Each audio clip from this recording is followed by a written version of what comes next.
Hello সবাইকে, তো আবার চলে এসেছি একটা মিনি ভিডিও নিয়ে। তো দেখো আজ না যাবো মায়াপুর, জানো তো। তাই দেখো এখানে একটু রেডি হয়ে নিচ্ছি, তাই ভাবলাম তোমাদের সাথে শেয়ার না করলে হয়।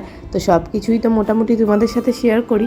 তো দেখো এখানে কোনো রকম মেকআপ করবো না, ফাউন্ডেশন ইউজ করবো না। এখানে দেখো একটা ময়শ্চারাইজার লাগিয়েছি হিমালয়া, তো যেটা কিনা আমার মেয়ে মাখে, সেইটাই আমি ইউজ করে নিয়েছি। তারপর এখানে ড্রাসের একটা ক্রিম মেখে নিয়েছি।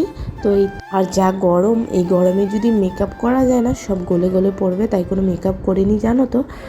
আর মায়াপুর মন্দিরে না প্রচণ্ড ভিড় হয়, কারণ সন্ধ্যা আরতির সময় না অনেকটাই ভিড় হয়, তাই ওই জন্য। আর আমরা বিকেলে যাচ্ছি, তো তাই সেরকম কোনো কিছু সাজিনি, হালকা সেজে নিয়েছি।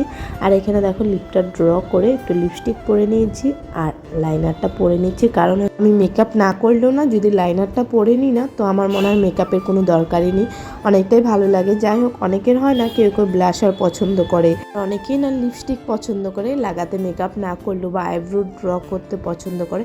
তো আমার হচ্ছে লাইনার দিলে আমার মেকআপের কোনো প্রয়োজনই হয় না। যাই হোক, লাইনার অ্যাপ্লাই করে নিয়েছি। তো দেখো এখানে মাস্কারাটা অ্যাপ্লাই করে নিচ্ছিলাম ভালো করে। সবারই তো আলাদা আলাদা পছন্দ হয়, তো তাই আমার হচ্ছে কি মেকআপ না করলে লাইনার পরলে অনেকটাই ভালো লাগে। তো এই দেখো আমি তো মোটামুটি রেডি হয়ে গিয়েছি, এই তো টিপ পরে নিলাম। আর ওদিকে জানো তো আমার ট্রেনেরও কিন্তু টাইম হয়ে গিয়েছে, আমার হাতে বেশি সময় নেই। আর তারপর মনে পড়লো যে আমি সানস্ক্রিন অ্যাপ্লাই করে নিই। তারপর শেষে গিয়ে আবার একটু সানস্ক্রিন অ্যাপ্লাই করে নিলাম, কারণ হচ্ছে যা রোদ গরম, তো সানস্ক্রিন অ্যাপ্লাই না করে বাইরে যাওয়াই যাবে না। তো এই তো ঘড়িটা পরে নিলাম, ঘড়ি পরে এই তো আমার হয়ে গেছে। এটা হচ্ছে আমার ফাইনাল লুক। কেমন লাগলো জানিও। বিনা আবার দেখা হবে মায়াপুরের মিনি ব্লগ নিয়ে।